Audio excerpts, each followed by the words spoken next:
prices.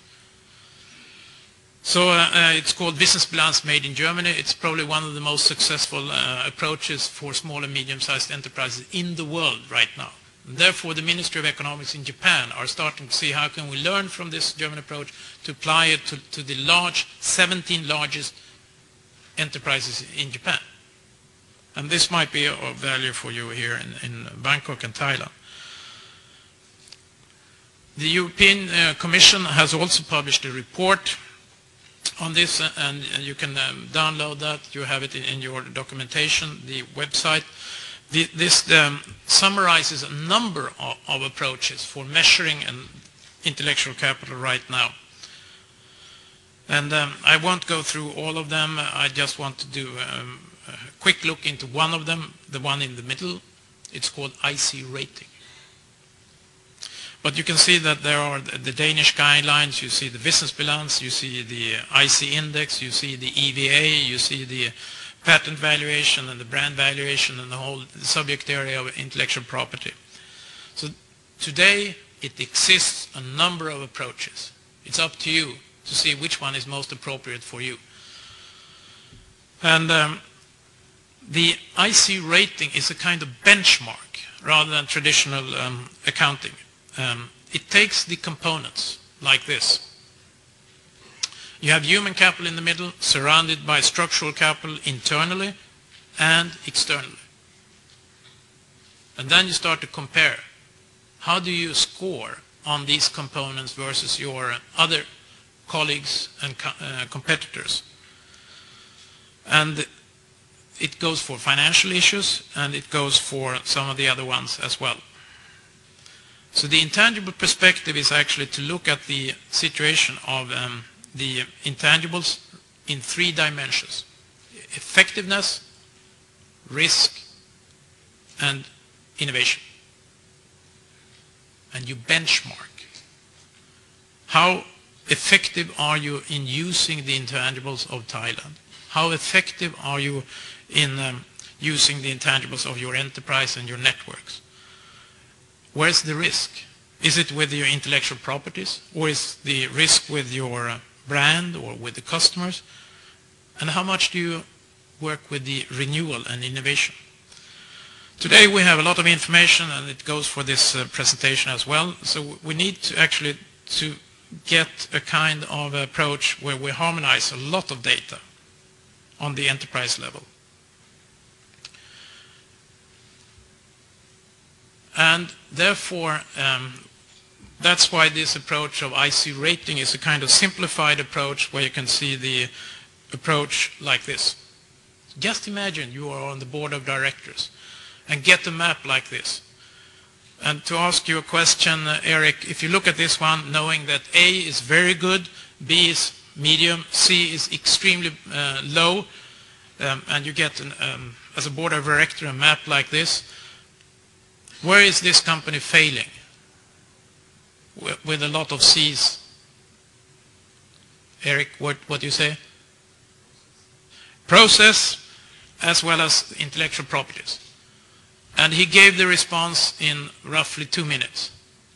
If you look at an annual report, financial statement, how long time will it be before you get to the inside of where the weakness is of the enterprise? So here you see the impact of image presentation of intangibles. And we know that this is extremely efficient, and behind this is a lot of details. I won't go through that. You can download this approach on intellectualcapital.se, www.intellectualcapital.se. You can get a comprehensive view like this, which is even more information. This enterprise was founded 10 years ago, has enterprises in 28 countries around the world, but not Thailand yet. So therefore they are looking for someone here in Thailand to be interested in picking up the stick and become a licensee for this company. And as I said, it was founded 10 years ago, and making sense of intangibles is the key word here. I would like to, I was a founder of that, so it's based on some of my learnings as well. I would like to highlight some of the challenges down the road for R&D and the science of Thailand. And I know that you are extremely good in medical science and in medical services, and therefore this might be of interest. You can download this from cmm.ki.se. I'm sitting on the board of this Center for Molecular Medicine. We are doing IC reporting for this kind of advanced science as well. So you can do it for small and medium-sized companies like in Germany, but you can also do it for enterprises like CMM. And as you see, 7 of the professors of these 350 people are on the Nobel Committee of Medicine. So it's quite advanced research going on in this unit. And what we have seen, and I will talk more about that this afternoon, is that you should, and we could develop a kind of longitude approach where you don't focus on input-output, but input-impact over the time, like in the city of Ragusa.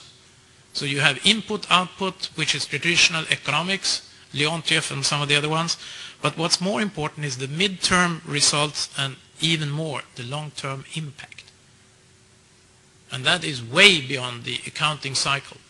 So therefore the accounting cycle becomes more and more a very unintelligent approach for the measurement.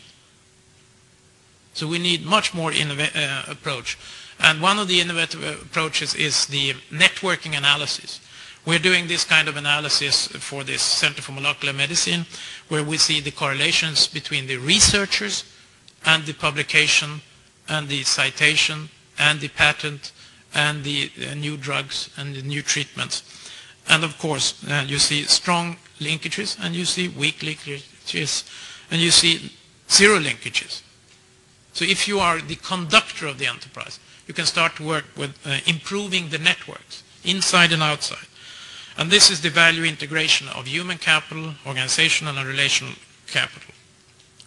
The 3 value creating areas for the value recipe, for the value adding. This is also called IC multiplier, and the IC multiplier is very simple. It's you and the technology. You and the technology in the networks. So therefore, what I was doing in my career as an executive, we were working with the IC visualization, the human capital injection, the human capital transformation, the structural capital injection, and the IC of societies. And that took us from roughly $0.2 billion to $20 billion in 8 years in value creation in financial terms.